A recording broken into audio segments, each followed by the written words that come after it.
Hello, hello, une bonne nouvelle. Aujourd'hui, on a Donald Trump qui vient de céder sur un point extrêmement important du Clarity Act.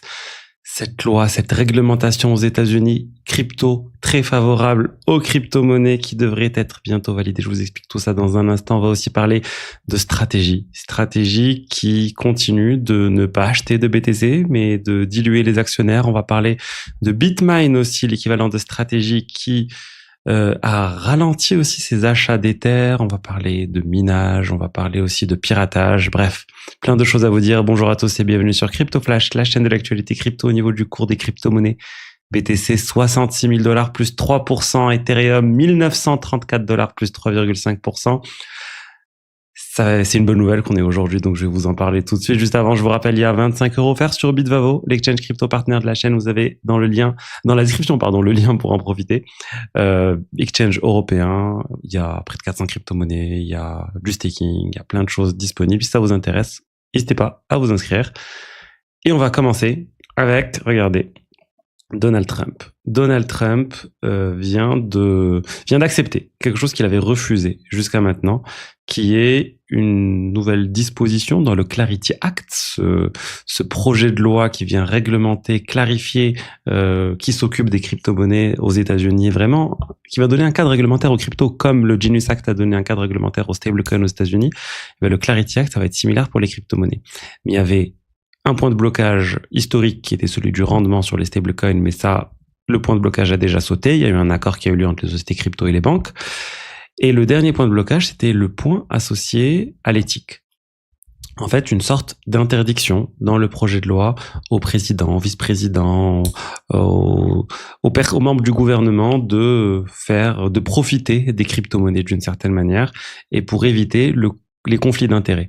On l'a vu, Donald Trump, depuis qu'il a la présidence, il a gagné énormément d'argent avec pas mal de business crypto, World Liberty Financial, son même coin, des NFT et pas mal de choses. Donc, l'idée, c'est que les démocrates veulent bloquer le président, veulent l'empêcher de faire ce type de choses, éviter que ça se reproduise. Et du coup, ils insistaient, ils disaient qu'ils n'allaient pas voter le texte s'il n'y avait pas de clause liée à l'éthique, à ce blocage de Donald Trump de faire des choses avec les crypto-monnaies. Et là, en fait, il y a eu une réunion qui a eu lieu la semaine dernière. Alors, c'est pas une réunion avec les démocrates, c'est une réunion avec des représentants républicains qui ont fait une réunion avec Donald Trump. Et lors de cette réunion, Donald Trump a accepté, on ne sait pas exactement quelle clause il a accepté associée à l'éthique, mais il a accepté une clause liée à ce point. Et ça veut dire qu'il y aura quelque chose dans le Clarity Act qui va empêcher le président de faire je sais pas quoi avec les crypto-monnaies. On ne sait pas exactement justement ce qui a été mis dans cette clause. Il faut maintenant que ça soit accepté aussi par les démocrates, parce qu'il faut vraiment la validation des démocrates et des républicains pour que ça passe. Donc, espérons que ça arrive bientôt, et tout ça, ça devrait être voté avant la fin de la première semaine du mois d'août.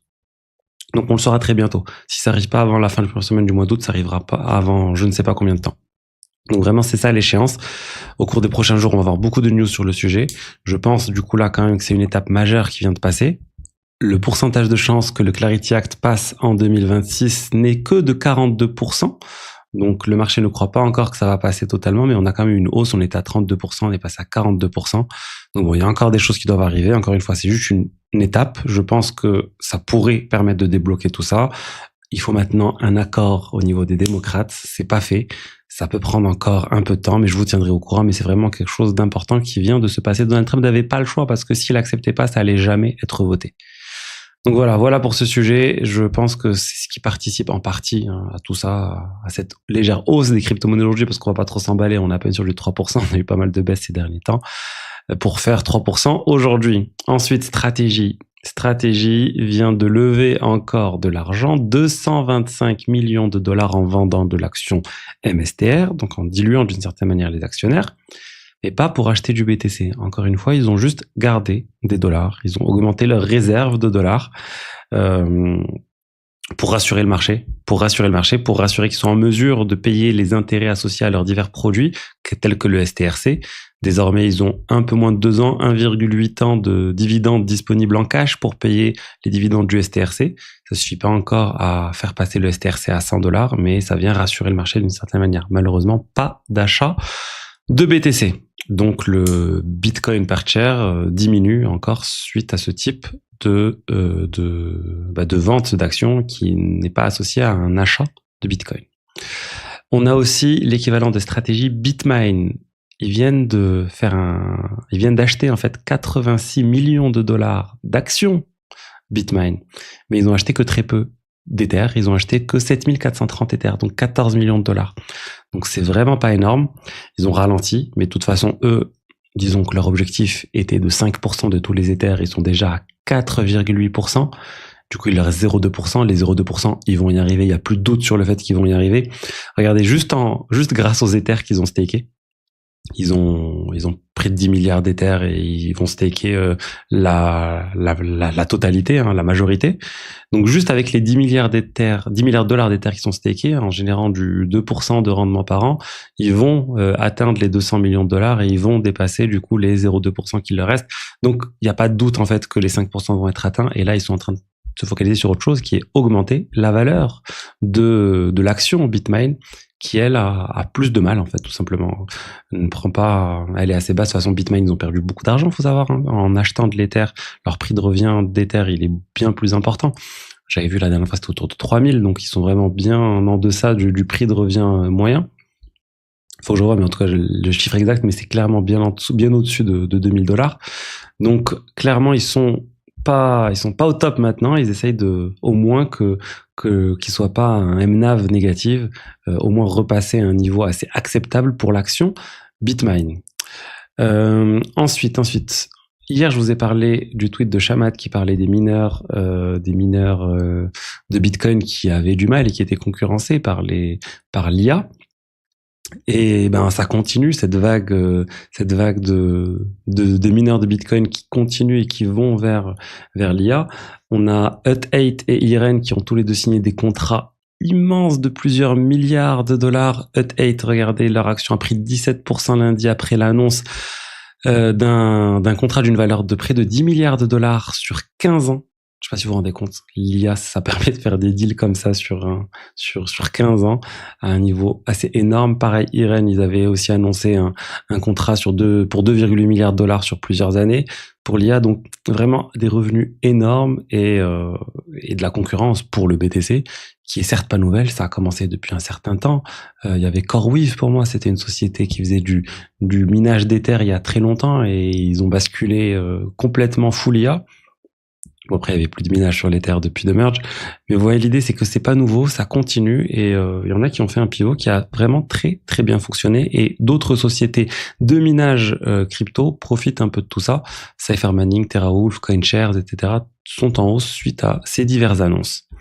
Ensuite, on a eu un piratage de Allbridge. Allbridge, c'est un système de bridge cross-chain, donc qui permet d'envoyer des cryptos d'une blockchain à une autre, qui a été piraté. 1,65 milliard de dollars volés avec une attaque de type flash loan. C'est quoi une attaque type flash loan? C'est un sorte de prêt instantané qu'on rembourse dans la même transaction. On peut emprunter une quantité énorme d'argent.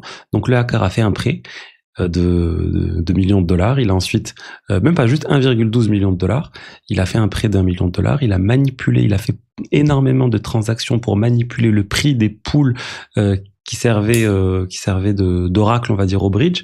Du coup, il a manipulé le prix, il a fait monter artificiellement le prix de certains jetons et il en a profité pour retirer de la liquidité du bridge sur Solana qu'il a transféré ensuite sur Ethereum. Donc, piratage assez classique en termes de flash loan. Ça veut dire que le bridge n'était pas suffisamment au point, que le prix qui était récupéré pour les cryptos ne venait pas d'un oracle suffisamment robuste, il venait juste des pools de liquidités qui étaient facilement manipulables. Donc clairement il y avait un problème et c'est pas la première fois que Allbridge se fait pirater. Ils ont déjà été hackés en 2023. Et au final, ça montre un peu le problème associé au bridge. Alors, ça veut pas dire qu'il faut pas utiliser de bridge. Les bridges, c'est très bien pour faire des transferts d'un point à un autre. Et là, en fait, les utilisateurs n'ont pas perdu d'argent directement. Ceux qui ont perdu de l'argent, c'est les LP. C'est ceux qui fournissent de la liquidité sur les bridges contre du rendement. Eux, ils ont perdu de l'argent. Mais les utilisateurs, au final, s'en sortent plutôt bien. Et un bridge, au final, vous êtes exposé juste quelques minutes, quelques secondes, le temps que vous faites le swap. Sauf si vous avez le jeton associé d'un bridge. C'est-à-dire, par exemple, le jeton qui représente l'Ether sur telle blockchain, mais qui est en fait garanti par le bridge. Là, vous êtes à risque aussi. Donc, toujours utiliser les jetons natifs. Moi, je préfère utiliser les jetons natifs et ne pas utiliser les jetons d'un bridge, justement. Et là, comme j'ai dit, les fonds sont directement partis de Solana sur Ethereum.